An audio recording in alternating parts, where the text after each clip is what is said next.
Bonjour, je suis Henri Levenbruck et vous écoutez Cheval Western, le podcast de l'équitation et de la culture western. Howdy, partner. You don't mind my saying. Dans chaque épisode, je vous invite à partir à la rencontre de celles et ceux qui font vivre le western. Le nouveau western. Des cavaliers, des enseignants, des éleveurs, des ranchers, des historiens, des artistes, des artisans et bien d'autres personnes encore. Hello? Hello? Ensemble, nous allons explorer les multiples facettes de l'équitation western et de la culture qui l'entoure. Je m'éveille songeant aux fruits noirs de la nibe dans sa cupule verruqueuse et tronquée. Que vous soyez cavalier, amateur de western, amoureux des chevaux ou simple curieux, ce podcast vous offrira des histoires inspirantes, des conseils pratiques et un regard sincère sur la culture western et ses traditions. The Western tradition. N'oubliez pas de vous abonner à notre podcast sur votre plateforme préférée et si vous le voulez bien, prenez le temps d'y laisser une note ou un commentaire, c'est le meilleur moyen de nous aider. Pour ce 6e épisode, nous partons en Corrèze. Je dis, c'est loin, mais c'est beau, hein? À la rencontre de Deborah Tavès, une Américaine passionnée d'équitation qui, arrivée en France, a choisi d'implanter en plein cœur du plateau des 1000 Vaches un véritable ranch d'inspiration américaine. Le Ranch Made in the USA mêle équitation western, élevage de chevaux quarter horse, de vaches Angus et accueil de visiteurs en quête d'authenticité. Je suis authentique! Alors en arrivant en Corrèze, au ranch de Deborah, je ne savais pas du tout à quoi m'attendre et j'ai très vite été émerveillé par la passion et la ténacité de cette femme qui, à force d'acharnement, fait vivre aujourd'hui une structure impressionnante dans un milieu où être à la fois une femme et une étrangère n'est pas toujours un avantage.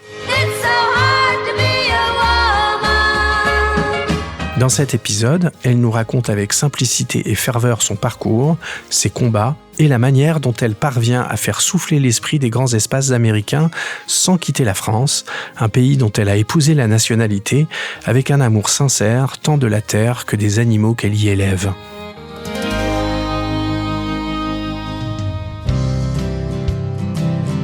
Bonjour Déborah. Bonjour Henri. Merci de me recevoir dans ton ranch en Corrèze. On est au milieu du plateau des 1000 Vaches qui porte bien son nom parce que alors t'as peut-être pas 1000 vaches mais t'en as quand même quelques-unes que je suis allé voir tout à l'heure avec toi.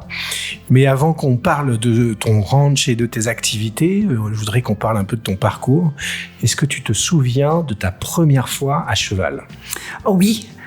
J'ai vu un cheval par la fenêtre de la voiture et j'ai demandé à ma mère de m'amener monter à cheval. Ma famille ne montait pas à cheval du tout. Ils n'étaient pas du tout équestres. Ils étaient plus sur les bateaux, des plongées nautiques, tout ça qui était plus sur l'océan. Et moi, j'ai tombé amoureuse d'un cheval comme ça. Alors, elle m'avait amené dans un centre équestre et je rappelle super bien. Ils m'ont mis sur un grand jument bay et le jument, en traversant le bois, elle a pris ma main et elle est partie au triple galop. Elle sautait les troncs. Et comme j'ai été très athlétique déjà à l'âge de 9 ans, j'avais fait ballet, gymnaste et tout ça. J'ai adoré. Et le cheval est arrivé aux écuries. J'imagine tous les adultes étaient en panique et moi, je voulais recommencer. C'était où? C'était aux États-Unis. C'était dans la région de Boston. J'ai grandi dans le nord-est, dans un petit village qui s'appelait Hingham. Le Massachusetts. Oui, ça, Hingham, ouais. c'est sud de Boston, en Massachusetts. On avait des chances d'avoir une petite plage déjà derrière la maison. Et papa était comptable à l'époque et on avait des bateaux. Et moi, je voulais des chevaux. Et alors évidemment là-bas, l'équitation, c'est l'équitation western. Donc tu as tout de suite commencé par l'équitation western. Ouais, après ça, on a déménagé de là. Mon père a eu une augmentation, si vous voulez. Il est devenu chef de son propre entreprise. Et on a déménagé de la région de Boston à Cape Cod. Et là, on a eu des terrains. Et il y avait déjà des chevaux et des vaches sur la propriété. L'ancien propriétaire, on fait un deal avec mon père de garder les animaux une année de plus et nous apprendre de monter à cheval en même temps. Alors là, j'avais 10 ans. Alors, j'étais ravie. Ça tombait pique pour moi. Et on a eu notre premier cheval, c'était un poney Appaloosa. Et voilà. Est-ce que dans ta famille, dans tes grands-parents, il y avait des agriculteurs ou des éleveurs ou pas, Aucune. Il y avait des pêcheurs. Les pêcheurs. Les marins. Il y avait sur le côté de ma mère, c'était des architectes, des docteurs, des infirmières.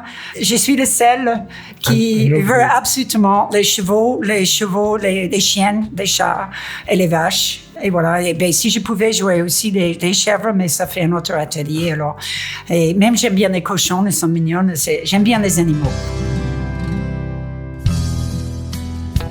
Avant d'arriver dans ce plateau des 1000 vaches, quel a été ton parcours? J'ai arrivé en France en 88 avec mon premier ex-mari et on habitait à Monaco. Et j'ai resté 12 ans à Monaco. On a eu 2 enfants. J'ai travaillé dans un bureau pour l'International Olympic Committee à l'époque pour faire des traductions. Quand j'étais plus jeune, j'ai passé quelques années à l'université à Boston. Alors, du coup, j'ai un très bon niveau en anglais. Oui. Voilà. J'ai fait aussi des études en français, mais ça m'a pas aidé pour l'accent. Il est très bien, ton accent. Voilà. Alors, à Monaco, j'ai travaillé beaucoup avec les enfants avant de travailler dans l'administration de l'Olympic Committee. Et après, bon, le mariage est un peu tombé en panne et je suis venue en vacances en Corrèze et ma belle-mère me présentait mon deuxième mari qui était agriculteur dans la région. C'est original. Oui. Et est-ce que tu montais à Monaco? Ah ben, on était en Camargue assez souvent et alentour, mais c'était compliqué de monter à cheval là-bas car c'est surpopulé. Autour de Monaco, il y a beaucoup des habitations humaines. Alors, ça enlevait tout ce qui était agricole dans le passé. Il fallait aller très loin. Il fallait faire au moins 1h30 de route.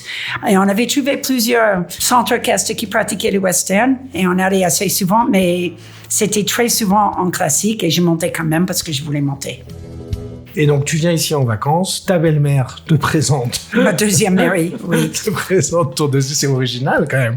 Et là, tu t'installes en Corrèze. Oui, moi j'ai quitté Monaco pour le Corrèze, qui beaucoup de gens trouvaient ça bizarre, mais pour moi c'était merveilleux. C'était un progrès dans ma vie. Alors du coup, je me suis fait une éducation en agricole. J'ai été à une école agricole à Cornhill pour avoir les diplômes nécessaires de m'installer avec lui à ses côtés comme chef d'entreprise. Oui, mais on sent que tu es dans ton élément. Moi, je me suis promené un peu avec toi aujourd'hui et on a l'impression que tu es à la maison ici. Enfin, voilà, ça fait quelques années que tu es là, mais même tu as réussi à faire ta place auprès des habitants. Les gens j'ai bien vu, les gens te font coucou quand tu passes. Tu les as même dressés parce qu'ils te disent hello. Ils te disent même... Oui, tout le monde dit hello. Alors, c'est vrai que j'ai un accent qui je peux pas me débarrasser, mais c'est comme ça. Et après 30 ans, mes enfants, ils ont grandi ici. J'ai eu 2 garçons de mon premier mariage et une fille et un dernier petit 3e garçon de mon 2e mariage. Ma vie vraiment est en France et je suis devenue française en 2000. Oui. Et alors, dis-moi, au moment où donc, tu t'installes avec ton 2e mari, lui, son exploitation, il n'y a pas encore de chevaux dessus. Non, il était très petit encore. Il avait 70 hectares, lui, et ses parents avaient 50 hectares. On a formé un GAEC.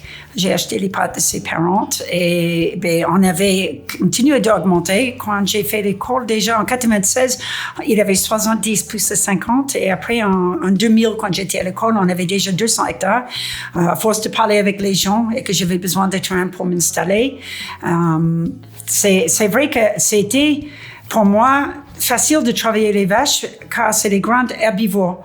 Et j'ai commencé d'avoir les chevaux après la naissance de mon dernier petit. En 2003, j'ai acheté mon premier quarter-horse en France. Alors, à quel moment tu commences à fabriquer le rêve du ranch que tu as aujourd'hui, qui s'appelle Ranch Made in the USA? À partir de quel moment cette image se dessine dans ta tête? On a commencé de rentrer les vaches à cheval en 2004-2005 parce qu'on avait des très grandes cheptels et beaucoup de terrain. Et la méthode ici, c'était de marcher à pied avec un bâton et de pousser les vaches, d'appeler de devant et pousser derrière. Mais les vaches limousin sont très agressifs et ils n'aiment pas toujours être ressemblés. Alors, j'ai dit, on peut essayer avec les chevaux. J'ai jamais fait aux États-Unis. Mon coin, il n'y avait pas de vaches. Il y avait beaucoup de bell racing et des sports de gymkhana. Ouais. Alors, je savais très bien monter, mais j'ai jamais actuellement poussé les vaches avec un cheval. Alors, j'ai commencé ça. Et c'était vraiment facile. C'était tellement plus facile. Les vaches, elles sont naturellement dominées par les chevaux. Et ça fait un coup de sécurité parce que si les vaches, elles te chargent, tu peux partir plus vite que les vaches. Ouais. En fait. Et ça est devenu une méthode pour aller voir les vaches, pour compter les veaux et surtout pour les rassembler. C'était de sécurité et aussi de réussite car on a toujours pu ramasser les vaches à cheval beaucoup plus facilement qu'à pied. Du coup, les gens ont commencé de me demander s'ils pouvaient venir avec moi, qui moi, je ne connaissais pas. J'avais demandé un peu à Keith et Léon, des gens que je voyais, qui avaient des centres équestres, mais personne n'avait des gros cheptels comme nous. Alors, j'ai un peu improvisé, j'ai essayé de copier un peu ce que j'ai vu aux États-Unis. C'était pas mon région, mais j'ai essayé de copier un peu ce qu'ils ont fait. Et en fait, c'est juste de bon common sense. C'est, vous passez derrière les vaches et vous allez où vous voulez pas qu'ils passent. Et eux, ils vont dans l'autre sens. Alors, si vous êtes dans son cercle, ils vont aller vers la sortie de champ. C'était une méthode qui est devenue, franchement, facilitée. C'était instinctif pour Oui. toi. Tu t'es formée toute seule, finalement, à ce qu'on a au sort. J'ai copié sur ce que je connaissais des États-Unis. C'est, en fait, voilà. On a fait quelques bêtises. On a appris qu'il faut jamais galoper, par exemple. Oui, bien sûr. Oui, parce que si tu galopes, les vaches galopent. Et Mais après, oui. c'est tout perdu. Oui. Et la dernière chose que tu veux, que c'est les vaches qui galopent. Parce qu'ils maigrissent, c'est les veaux aussi. Ils Voilà. perdent du poids et du coup... Et parfois, ils partent dans tous les sens, ils cassent le couture. Alors, il faut rester très calme. Et vous mettez où vous voulez pas les vaches et vous leur donnez un choix. Et ils choisissent toujours le plus facile. Alors depuis, évidemment, il y a quand même beaucoup de gens qui sont passés par ton ranch, y compris des gens qui sont venus donner des stages à certains de tes élèves. Oui. Donc tu as dû pouvoir confronter ton apprentissage à toi, à ce que montraient ces entraîneurs. Alors, En fait, je crois toujours que j'ai besoin d'apprendre. J'ai 61 ans et je crois que j'ai toujours besoin d'apprendre et j'apprends tous les jours. Mais j'adore ce que je fais. Alors, les yeux grands ouverts, j'essaie d'apprendre tout le temps. Les animaux vous apprennent beaucoup, mais les gens aussi. Et j'ai essayé de faire venir des très grands professionnels dans ma vie. J'ai travaillé avec D'accord Laforme, j'ai travaillé avec beaucoup d'entraîneurs. J'ai énormément de chance que j'ai travaillé avec des gens qui étaient meilleurs que moi. Et ça m'apprend toujours les choses, malgré que physiquement, je suis peut-être pas athlétique assez de arriver à leur niveau. J'ai appris ce que je peux faire et ce que je ne peux pas faire et ça que je veux pas faire. comment tu décrirais l'esprit de ton ranch, le ranch made in the USA? Well, d'habitude, c'est un working cattle ranch. On travaille nos chevaux sur nos vaches. Et je fais un élevage à cette but d'avoir les chevaux de ranch qui sont rustiques, mais faciles à monter, autant pour un enfant ou quelqu'un handicapé ou un débutant ou un expert pour les prendre et les utiliser pour le travail plus raffiné. C'est beaucoup à demander à un cheval, mais je crois que les quarter horse, c'est le plus adapté pour ce style de travail. Et encore, j'ai eu beaucoup de chance de tomber sur des très bons lignées et les importer des États-Unis. Et de là, maintenant, on travaille avec l'insémination. Mais je crois que de bien choisir votre cheval par rapport de son pedigree est très important. Ça donne vraiment une idée de capacité, de capacité de ton cheval à progresser où tu veux aller. Alors, comme on a travaillé toujours avec les lignées ranch et de bétail, on finit avec un cheptel qui peut faire ça. Et ce que j'aime faire, c'est de partager le plaisir d'un cheval bien dressé avec les gens qui viennent visiter le ranch. Et je peux les faire monter sur un cheval et le prendre comment faire un cattle drive sur mes chevaux bien finis. Et je crois que ça ouvre la porte des idées aux autres, comment ça fonctionne vraiment les animaux en extérieur. Cattle drive, on explique aux gens qui ne connaissent pas forcément, c'est conduire un troupeau d'une pâture à une autre, quoi. Voilà, Ouais, en très sécurité, en douceur, et que tous les animaux sont présents. Si si je ne me trompe, il y a en gros aujourd'hui 4 activités pour toi dans le ranch. Il y a d'abord des cours d'équitation pour les gens qui viennent, parfois de l'initiation, parfois du perfectionnement. Tu as passé ton diplôme de moniteur d'équitation, donc tu es toi-même habilité à donner des cours. Tu as déjà parfois des gens aussi qui viennent en donner. Ça, c'est la première activité. La deuxième, c'est l'élevage de Quarter Horse. La troisième, c'est l'élevage de vaches Angus. Et la quatrième, tu as aussi des gîtes où tu loges les gens. Donc ça fait quand même beaucoup de travail, tout ça. Mais on va... et je l'ai bien vu, tu es une ce qu'on appelle une bosseuse ou une staccanoviste, on dirait aussi. Mais on va expliquer un peu, on va faire le tour de ces 4 activités. Alors d'abord, quelle est celle où toi tu prends le plus de plaisir ?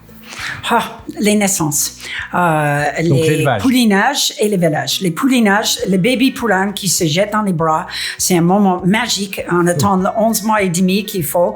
On fait les mariages arrangés bien en avance. On voit les capacités d'un poulain ou un étalon et on imagine des croisements.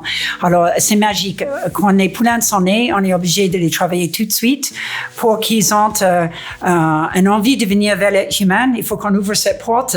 On est séduisant. C'est une séduction avec des brossages et des câlins et gratter les fesses. Et après, ils viennent toutes seules. Et on fait les mêmes choses avec les vaches. Quand les vaches sont nées, les petites veaux, ils sont tellement beaux et ils sont tellement mignons. Tu arrives à assister à tous les velages et à tous les poulinages ou parfois ça j'arrive et c'est fait. J'arrive et c'est fait, oui. C'est très rare qu'on voit une qui est née. C'est très rare. Et moi, je trouve que c'est un privilège d'être là au début de la vie d'un cheval ou d'une vache. Le cheval que j'espère que ça va construire une bonne relation avec les êtres humains. Un cheval qui est bien élevé, il va avoir une vie très bien parce qu'on va dire qu'il est gentil. Mais en fait, il est juste bien élevé. Il connaît les boundaries, il connaît les limites et il est bien avec les êtres humains. Un cheval qui vient et qui se laisse caresser est toujours plus populaire qu'un cheval qui se laisse pas attraper et qui donne des coups de pied, par exemple. Voilà.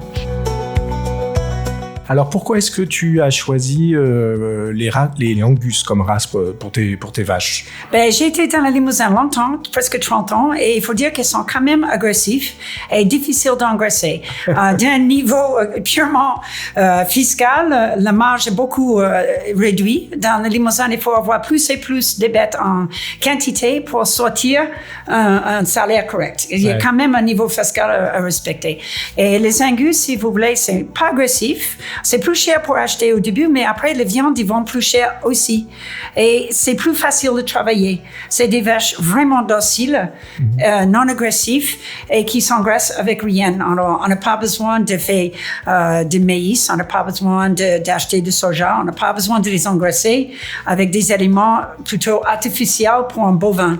Normalement, un bovin, il mange de l'herbe. S'il a besoin de manger du maïs, du soja et le reste pour être engraissé, les viandes, ils baissent en oméga 3 et 6, il est moins bon pour la santé. Alors, on a fait des analyses sur notre viande et ils ont trouvé qu'on a un niveau supérieur, oméga 3, oméga 6, grâce à la conduite d'engraissement sur l'herbe. D'accord. Voilà. Alors, pour moi, c'était un choix que j'ai eu longtemps réfléchi, que je voulais changer, même ça fait un moment, et que c'était un petit peu difficile au début parce que le filière de vente en Angus n'est pas très développé, mais ça commence bien. Finalement, tu fais ta distribution toi-même. J'ai commencé moi-même avec les clients qui sont venus séjourner sur le ranch. Il y en avait beaucoup de clientèle qui voulaient goûter les bonnes viandes qu'ils ont vues grandir dans le marché. Voilà. Bien sûr, oui. Alors, ça fait un marché qui était quand même de bonne qualité et une assurance que je pouvais faire ce marché. Tous les colis étaient vendus directement tout de suite. Et je l'avais fait livrer par Chrono Fresh, partout en France, Monaco, Luxembourg et même en Belgique. Tout à l'heure, tu m'as montré, quand on a fait le tour du ranch, que tu donnes la même chose à tes vaches et à tes chevaux. Donc, tu as réfléchi toi-même à une composition d'aliments, de compléments alimentaires qui puissent correspondre aux deux. Alors, explique-nous un peu ça. C'est les herbivores. Alors, les vaches, ils ont un système de digestion qui est polyvalent. Ils ont 4 ventres quand même. Ouais. Ils sont quand même plus costauds qu'un cheval qui est monogastrique. Mais ils sont les mêmes. C'est les animaux en élevage. Alors, les animaux en élevage, ils ont un besoin plus haut en protéines. mais aussi sous le sel. Les chevaux qui travaillent sous le sel, ils ont besoin d'un bon niveau. Alors finalement, ça correspond bien et avec mes anciens collègues, il faut dire que je suis très bien entourée. J'ai une équipe de rêve que je travaille avec. Je fais pas tout toute seule. J'ai des prestataires vraiment au top niveau de confiance. Et c'est vrai que l'aliment, c'était un choix qu'on a cherché, la facilité. On achète en quantité qui baisse le prix, toujours 3 tonnes et demie jusqu'à 5 tonnes de livraison, et un aliment qui correspond autant des bovins que des équins. Alors, il faut dire que l'aliment de base, c'est l'herbe, c'est de bon foin et d'enrubinage pour les vaches. L'enrubinage, c'est juste d'herbe qui est légèrement fermentée, qui augmente un petit peu les qualités nourrissantes. Alors, tu parlais un peu des gens qui sont autour de toi. Il se trouve qu'autour de toi, il y a 2 autres femmes. Oui. Il y a Nathalie Jay, oui. qui est suisse, elle. Oui. Donc une Américaine, une Suisse. Et il y a Nicole, qui voilà. est belge. Oui. Alors, on a une Américaine. Ça commence comme une histoire drôle. Une Américaine, une Belge et une Suisse qui viennent en Corrèze. C'est une blague, oui. C'est un conglomérat international ici à Saint-Étienne avec les vaches irlandais et les chevaux américains. Oui. Mais alors, 3 femmes. Oui. Dans un milieu qui est plutôt un milieu masculin, le milieu de l'agriculture et le milieu de l'élevage. Mais vous avez réussi à faire votre place. On va dire que, en fait, je ne fais pas compétition des entraîneurs hommes qui amènent les écuries, qui ont absolument besoin de gagner en concours. J'ai fait plutôt de loisirs. Alors, je menace personne vraiment. J'ai fait une chose différente. J'ai fait beaucoup de séjours. Il faut dire qu'on a eu des femmes qui ont passé avant nous. Je vais citer une collègue, Françoise Raimondo, qui est une des plus grandes femmes pour moi en France, une vraie pionnière pour les femmes, qui a dirigé Sans Structure, Bovin, Equine, et maintenant avec des chiennes, et toujours aux meilleures qualités possibles. Alors, les femmes comme elle qui ont passé avant ont vraiment aidé les femmes comme moi à passer les portes plus facilement. On va dire c'est beaucoup plus accepté aujourd'hui grâce aux femmes qui ont passé avant. En même temps, je crois que si on tient un établissement correctement et on donne qu'est-ce qu'on propose aux gens, si on est correct, tout le monde est accepté.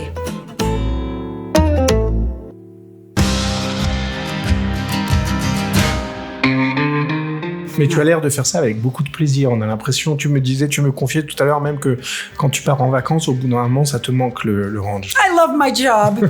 I love my job. Alors, je fais des posts régulièrement sur les médias sociaux parce que c'est ça qu'il faut faire. En fait, Nathalie Jay, qui a travaillé longtemps en marketing à Mercedes-Benz à Genève, a amené tout un côté moderne à mon entreprise, de faire un logo, de se mettre plus.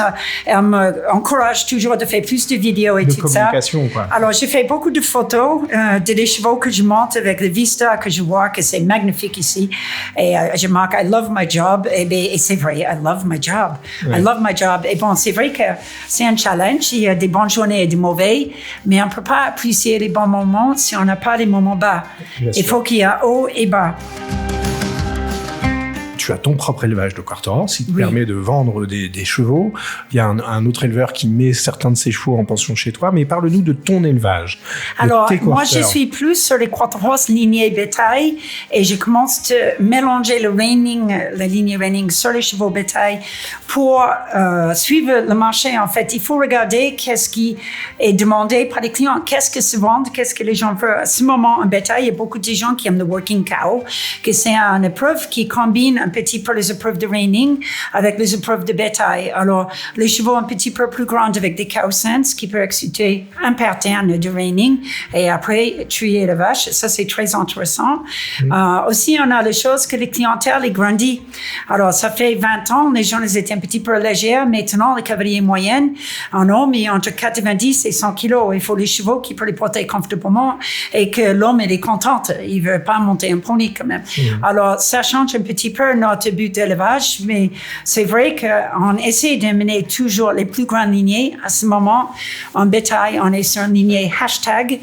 J'ai un poulain qui est fils de hashtag et sa maman est de lignée Smart Little Nina. C'est les meilleures lignées qui existent pour moi en bétail. Alors, ce petit poulain noir, il sait pas, mais il va avoir une grande histoire devant lui. Après, en reining, on a beaucoup en Caroline, des autres lignées, les gunners qui sont beaucoup développés récemment et que c'est un cheval qui vient de Pays paint. Alors, pour moi, longtemps, j'ai pas été intéressée par les chevaux de paint qui étaient plus sélectionnés sur la couleur que la performance. Ben maintenant, on peut pas nier que ça a monté en haut de la lignée en reining. Il y a des magnifiques chevaux paint qui gagnent bien en concours, qui va dire que c'est des chevaux qui ont des potentiels pour moi en élevage. Un cheval qui gagne, c'est un cheval qui était là pour le niveau physique, le mental et aussi la mobilité, parce qu'un cheval qui veut pas se faire dresser, il gagne pas. Alors, c'est des chevaux qui étaient plutôt faciles aussi à un moment ou à un autre. D'accord. Voilà. Mais alors concrètement, ça veut dire que tu choisis tes lignées aux États-Unis, que tu fais venir la semence et que l'insémination a lieu en France. Oui. Chez toi, elle a lieu? Oui. Ouais. Alors, on peut faire chez moi, on passe parfois par les gens en Allemagne ou autre pour faire rentrer les semences. C'est très compliqué de faire rentrer les semences en France. Ils voudraient que toutes les papiers soient signés en français malgré l'Europe. J'ai eu beaucoup de problèmes avant que j'ai trouvé des inséminateurs qui habitaient en Allemagne ou en Belgique, ailleurs que la France, qui fait rentrer les semences et après, en Europe, ils peuvent l'envoyer ici. J'ai beaucoup de chance de travailler avec le Hara de Mazé, avec Mathieu Talus et sa femme Mériode, qui est un vétérinaire, qui m'ont fait des inséminations nickel, avec juste 2 doses de les meilleures semences que je pouvais importer et de réussite comme j'ai des poulains grâce à ces gens-là et leur travail. Puisque tu as passé un diplôme pour enseigner l'équitation, ça veut dire que du coup, tu as goûté à l'équitation classique? Non, pas du Non, tout. t'as réussi C'était à à tout l'époque, faire? quand D'accord. on avait encore le BPJEPS Western. Et c'est un gros problème aujourd'hui. On est en train de former des cavaliers passionnés comme moi. Même j'ai une jeune femme qui a du terrain, qui est issue de milieu agricole, qui voudrait faire un peu comme moi, mais elle est bloquée. Parce qu'elle doit car il n'y a faire- pas de diplôme en Western. En Western. Alors, après avoir monté toutes les 20 ans de sa vie en Western, on va lui demander de sauter l'obstacle pour apprendre le Western aux gens. C'est ridicule, mais bon, c'est Alors le ça, c'est problème qu'on a aujourd'hui et ça m'a mis beaucoup en colère. C'est un choix de la FFE qui a décidé d'enlever le diplôme western et de faire un diplôme généraliste En fait, c'est ça qu'ils offrent aujourd'hui. Alors, eux, ils blâment les Jeunesse et Sport, que c'est le département D'accord. qui sort les diplômes. Ok. Après, on m'avait dit oui, mais il n'y avait pas beaucoup de candidats en Western, alors on ne peut pas ouvrir les sections. Mais c'est très difficile d'amener un élève et après, il n'y a rien en face. Ça fait 2 ans que j'avais mis 2 enfants, Ouais. bon, 2 enfants, ils ont 20 ans, dans le BPJEPS et ils ont réussi d'avoir le diplôme. J'en ai 2 de plus, il n'y a plus de diplôme. Ouais. Alors, il y a beaucoup de gens qui ne veulent plus former, plus faire les galops western parce qu'après, tu ne peux pas être un professionnel. Il n'y a Du coup, aucun diplôme. C'est un serpent qui se mord la queue, c'est-à-dire Oui, que s'il n'y a tout pas à de fait. diplôme, ouais. D'accord. à fait. Bon, Et mais ben- j'espère que ces gens-là vont nous écouter et qu'ils vont réfléchir à faire changer Je crois ces que- choses. Je suppose que Kader, qui est le référent western à la, Il est bien au courant de à le la problème FFE, aussi. doit se battre un petit peu pour Ils se essayer. battent énormément. Ouais. C'est un confrère qui est excellent, qui est Ouais. très bien placé à Paris. Il y a beaucoup de monde qui passe chez lui et il fait une publicité fabuleuse pour le Western et pour le bétail. Quand il fait des ranch sorting chez lui, et c'est génial parce que ça nous amène des cavaliers qui veulent faire le bétail. C'est vrai qu'il y a moins et moins d'épreuves éventuellement en bétail quand la population a grandi et les gens ils préfèrent faire du dressage western que c'est du reining, ranch riding, ranch trail. Le bétail commence d'être une épreuve très chère et il n'y a pas beaucoup de monde qui peut payer les frais.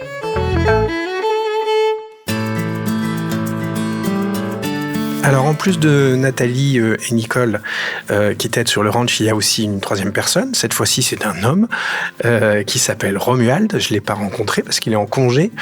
Mais voilà, il se charge de pas mal de tâches sur le ranch. Est-ce que c'est ce qu'on appellerait en anglais un top hand? He's my top hand. Yeah, he's my ranch manager. Yeah. Okay. Absolutely. Et, c'est un homme qui a travaillé beaucoup en débourrage et qui n'a pas eu de chance de travailler sur un ranch et qui a toujours envie. Il a essayé de démarrer une entreprise lui-même. Le banque ne voulait pas suivre.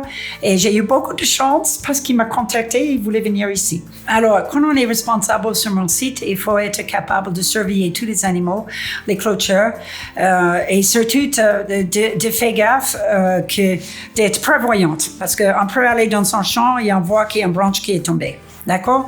Il faut penser, il faut que j'aille enlever ces branches parce que ça va casser la clôture. Et si ça casse, les animaux vont sortir et ça peut créer des problèmes. Les animaux peuvent se blesser, ils peuvent faire un accident. Alors, il faut être très prévoyant. On voit les graines ils descendent, il faut commander. Il faut me dire, Deborah, on est un peu bas sur les sauts minéraux. Je guette beaucoup, mais je compte beaucoup sur mon responsable, Romuald. Voilà. Romuald, donc. Voilà, Romuald. Okay. Voilà. Bon, je le rencontrerai la prochaine fois. Oui.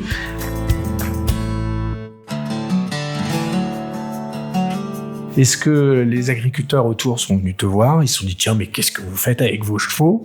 Est-ce que ça a donné des idées à certains agriculteurs? Il n'y en a aucun qui se dit, tiens, et pourquoi moi, j'utilise pas les chevaux avec mes vaches ou non?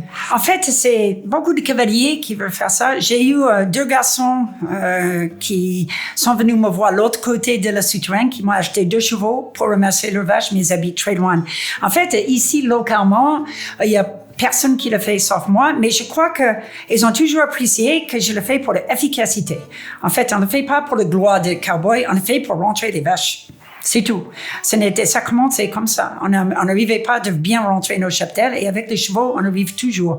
Et je crois que ça avait fait beaucoup de respect avec les agriculteurs locaux parce qu'ils ont bien compris que, en fait, c'est important d'être capable de rentrer les vaches. Les cheptels et les troupeaux ont énormément agrandi depuis 100 ans et c'est plus et plus difficile pour une personne ou un couple de gérer les gros cheptels, les gros troupeaux. Quand il faut gérer 200 vaches et les rentrer de temps en temps pour faire les soins ou le bouclage et tout ça, et il faut être compétent. Alors, eux, ils montent beaucoup sur les motos. Ils ont des motos VTT, les quads. Voilà. Mais ils admirent, je crois, que je fais ça pour rentrer les vaches.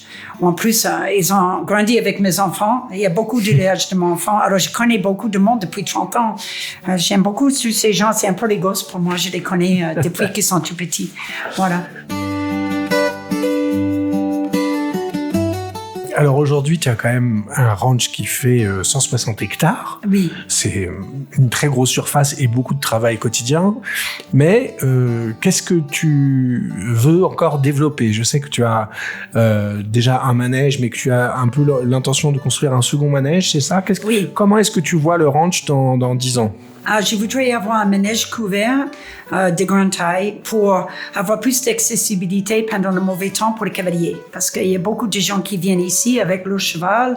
Ils veulent travailler le bétail pour apprendre approcher le bétail pour la première fois avec mes chevaux qui sont vraiment depuis la naissance avec les vaches. Alors ça passe très bien, mais il faut qu'on peut monter quand il fait mauvais. Et en Haute-Corrèze, ici, on est en zone montagne. Et quand il fait bon, il fait très, très, très bon.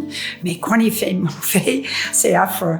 Et il n'y a pas grand monde qui veut monter vraiment avec les slickers et des vêtements d'hiver parce qu'il fait vraiment mauvais. Ouais. Alors, le manège couvert va nous donner plus d'opportunités d'accueillir les clientes en hors saison, novembre, décembre, janvier, février, où il fait un temps vraiment plus dur.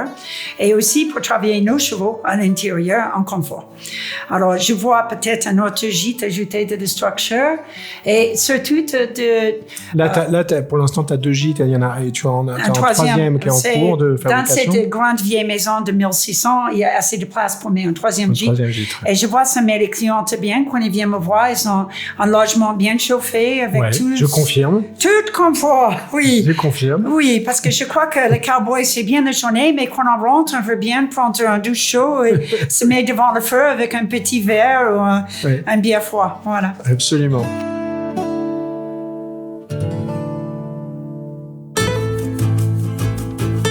Tu organises régulièrement des stages aussi. Oui. Alors, qu'est-ce que tu fais venir des gens pour animer ces stages? Oui. C'est surtout des stages liés au bétail en général, ou peut-être parfois du mountain trail, parce qu'on l'a pas dit, mais tu as aussi un parcours de mountain trail sur ton ranch. Je suis allé voir tout à l'heure. Alors, raconte-nous un peu les stages que tu organises et comment tu les choisis? Alors, les cavaliers sur la structure, ils ont besoin de voir les gens d'extérieur. Je suis pas le meilleur partout. Où je suis meilleur, c'est mon enthousiasme toujours pour apprendre et pour progresser. Alors, j'essaie d'inviter les gens qui sont supérieurs à moi, qui peuvent apprendre autre chose. Parfois, ça va venir les stagiaires d'extérieur, parce que j'ai un stage, par exemple, avec Nicolas Jean, qui est un entraîneur des chevaux de bétail depuis très longtemps, qui a fait beaucoup de travail aux États-Unis et qui connaît extrêmement bien le reining comme le cutting, qui travaille une de mes jeunes chevaux à ce moment. J'ai fait venir aussi Ludovic Durand, qui est un expert en ranch riding, ranch trail, et qui a gagné aux États-Unis dans les compétitions AQHA avec les chevaux prêtés. Alors, c'est un monsieur de plus haut niveau. On aime bien travailler avec des gens qui ont vraiment des grands niveaux pour faire rêver un peu mes cavaliers, et aussi des gens qui viennent régulièrement en séjour et qui s'arrangent pour venir pendant que ce professionnel est sur le structure. Après, on fait aussi des stages privés. S'il y a quelqu'un qui veut venir, moi, je suis bien capable de faire un tri de bétail, un pro-cutter avec des gens pour les apprendre des bases et les faire voir où ils peuvent progresser et peut-être référencer même des professionnels dans la région. C'est ce que je devais faire avec toi si je ne m'étais pas cassé mes côtes la semaine dernière. Ben oui, ah là là là là. Écoute, je reviendrai très bien. Alors écoute, je sais pas si tu as déjà écouté un autre épisode, mais j'aime bien terminer mes interviews par un petit questionnaire que j'appelle le questionnaire de Jolly Jumper, où je pose 9 questions qui appellent une réponse courte, mais qui me permettent de dresser un portrait amusant de mes invités. Alors, est-ce que tu es prête ? Oui. Le questionnaire de Jolly Jumper. Quel est ton mot préféré du vocabulaire western ou équitation ? Yeehaw! Ok. Est-ce que tu le fais, yeehaw, toi? Oui. Ouais. Alors, je fais souvent yeehaw, c'est quand quelque chose passe bien, des gros moments. Par exemple, hier, j'ai eu le droit de rassembler toute ma famille pour un repas. Alors, j'ai dit, ben, yeehaw! Et tout le monde à table, tout le monde en bonne santé. Quel bel rêve, n'est-ce pas? Quel est ton cheval de fiction préféré? Un cheval de fiction, c'est Black Beauty. Black Beauty. Black Beauty. C'est qui Black Beauty? Black Beauty, c'est un roman qui a été écrit par Anna Sewell dans les 1800 sur un chemin de cheval noir qui était passé dans plusieurs choses. Et après, bon, bien sûr, il y avait The Black Stallion qui a été écrit dans les années 50, qui a été un peu le suivi. La suite, ouais. Oui, mais j'avais aussi The White Stallion, c'était un bouquin écrit par quelqu'un sur les talons blancs qui a grandi aux États-Unis. En fait, j'ai beaucoup lu. Je suis quelqu'un qui adore lire. Et grâce à ça, j'ai découvert vos bouquins aussi. Et c'est vrai que j'ai 3000 bouquins, beaucoup sur les histoires des animaux, le point de vue de l'animal. D'accord. Voilà. Alors, je mettrai les références des livres que tu as cités sur l'article sur notre site. Quel est le bruit ou le son que tu aimes le plus entendre autour des chevaux? Et le hennissement de bonjour. Ouais. Quand le cheval me fait hi. Quand tu apportes à manger ou quand tu viens quand le je voir. les approche, Ouais. Oui, c'est... Et le son que tu détestes? C'est le silence. C'est le silence, parce que le silence, c'est souvent synonyme de mort. Malheureusement, quand on a 100 animaux de tout âge, de temps en temps, il y a un cheval qui meurt. Et alors, c'est un privilège d'amener un cheval jusqu'à la fin de ses jours. J'ai un cheval en pension qui a 36 ans, c'est un Appaloosa croisé. Il s'appelle Indian. Et il est toujours en bonne santé, mais je sais, une journée, je vais arriver et il sera parti. Ouais. Mais c'est un bel mot, n'est-ce pas? Ah bah oui. Oui, mais ça va me faire pleurer. Bah, et c'est le j'imagine, silence qui voilà. Ouais. Toi, Ouais. c'est déjà un bel âge? Oui, et on dit que c'est un bel mot, mais c'est un déchirement quand même. Bien sûr. Oui. Ouais, oui. Quelle est ton odeur favorite? C'est le bon foin. Ah oui. L'odeur de bon foin. Quand le foin est coupé, qui me fait le foin, mon prestataire, et qui l'amène, Benoît et son frère, ils viennent le foin, ça sent bon. Oui, parce que ton foin, alors tu le fais faire, mais il vient de tes propres parcelles. Oui, j'ai un prestataire qui s'appelle Benoît Bousselou et son frère qui travaille avec lui. Et il m'a fait tout mon foin. Il le coupe, il le fan, il le roule et il l'amène chez moi. Alors, je peux pas être à cheval et dans le tracteur.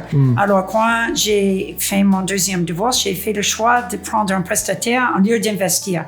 On a fait les calculs avec mon comptable et en fait, c'est financièrement plus intéressant de prendre un prestataire que de le faire moi-même. Ou de prendre un troisième mari. Voilà. Oh, quand même.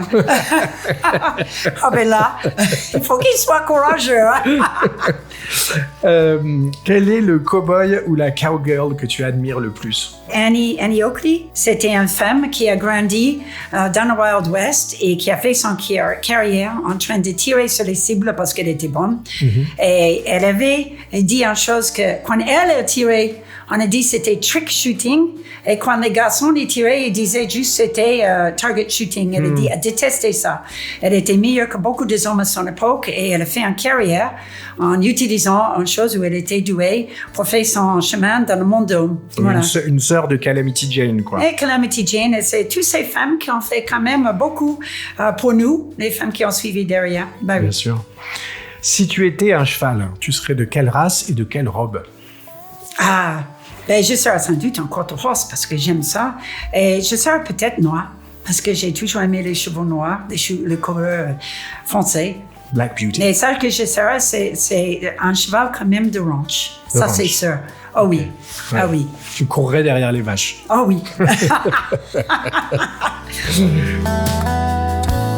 Pour toi, c'est quoi la liberté? La liberté, c'est d'avoir le droit de s'exprimer. Alors, c'est pour ça que mes chevaux, ils vivent tous dehors. Et il n'y a aucun qui est fermé dedans. Ils rentrent le matin pour manger. Si on les monte, on remet box et ils sont sortis le soir. Je trouve que c'est extrêmement important d'avoir la liberté, d'avoir son société autant pour les vaches que pour les chevaux, que pour les êtres humains. Et enfin, dernière question, si tu devais conseiller un livre ou un film ou une série sur l'univers western à nos auditeurs qui est important pour toi. Alors, tu as cité déjà trois livres tout à l'heure, peut-être un autre, je sais pas. Ben, je suis très boucan. Je sais que tout le monde suit la série Yellowstone. Ouais. Ça qui est dommage, c'est beaucoup de drame et beaucoup d'exagération, mais bien Oui. sûr, c'est le cinéma. Mais en réalité, si tu voulais faire des recherches, il faut aller dans l'histoire et voir qu'est-ce qu'ils ont fait les autres, les solutions qu'ils ont trouvées. Les anciens, ils avaient souvent les solutions à les problèmes qu'on a aujourd'hui. Et je trouve qu'on ne regarde pas assez l'histoire. Et si on n'apprend pas de l'histoire, on est condamné de faire les mêmes erreurs en répétition. Oui, c'est sûr. Alors, est-ce qu'il y a un livre historique qui t'a marqué? Je ne peux pas dire une seule. J'ai lu beaucoup d'historiques, Ouais. beaucoup. Et je trouve que c'est un mélange dans ma tête des bons et mauvais exemples. Ouais. Et je trouve que souvent, l'arrogance de croire qu'on sait tout, c'est la descente dans l'enfer pour tout le monde. Bien sûr. C'est marrant parce qu'on disait un peu la même chose quand tu me montrais les travaux de ton gîte, où on se disait finalement les anciens, quand ils construisaient, ils savaient déjà ce qu'ils faisaient, les sites qu'ils choisissaient, ils savaient très bien où ils fabriquaient les maisons et ils savaient les faire. Et parfois, c'est du savoir qui se perd. Mais c'est pour ça que j'aime voyager de structure en structure comme je le fais, parce que vous faites partie des gens qui font vivre des traditions et qui perpétuent, qui font en sorte que le patrimoine ne se perde pas. Donc je te remercie de ton accueil, Déborah. Je serais ravi de revenir quand mes côtes seront réparées. Yes! Il faut que je fasse en sorte de ne plus tomber de mon petit Weibo. Alors ça fait les auditeurs vont rigoler parce que ça fait quand même plusieurs épisodes où on explique que l'équitation western, c'est une équitation où on tombe pas souvent. Et ben voilà, je suis tombé. Non, vous êtes jeté. Je me suis jeté. C'est pas pareil. J'ai sauté de mon cheval. Un grand merci pour ton accueil et je reviendrai te voir. On fera un autre épisode quand je reviendrai te voir après avoir monté parmi tes chevaux. Merci Déborah. Merci beaucoup. And thank you.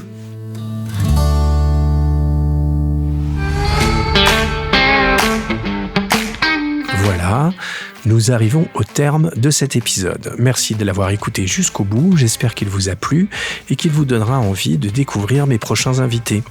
Vous trouverez des notes et les références des différentes œuvres citées dans cet épisode sur l'article qui lui est consacré sur notre site internet cheval-western.fr. Si cet épisode vous a plu, pensez à vous abonner à notre podcast sur votre plateforme préférée. Vous pouvez aussi laisser une note et un commentaire, que ce soit sur Spotify, Deezer, Amazon Music ou Apple Podcast. C'est important pour moi, cela vous prend 1 minute à peine et c'est le meilleur moyen de nous soutenir et d'aider d'autres passionnés à nous découvrir. Vous pouvez également retrouver l'intégralité de nos épisodes sur la chaîne YouTube de notre partenaire France Western, que je remercie au passage. Et puis, comme dans un ranch, tout est plus agréable quand on partage. Alors n'hésitez pas à faire passer le mot autour de vous ou sur vos réseaux. Vous pouvez aussi nous rejoindre sur notre page Facebook, où vous êtes de plus en plus nombreux, et je vous remercie d'ailleurs, parce que c'est chouette de pouvoir échanger avec vous et de pouvoir découvrir vos impressions après chaque épisode. On se retrouve dans 15 jours pour un nouvel épisode, et en attendant, ride safe et gardez l'esprit western.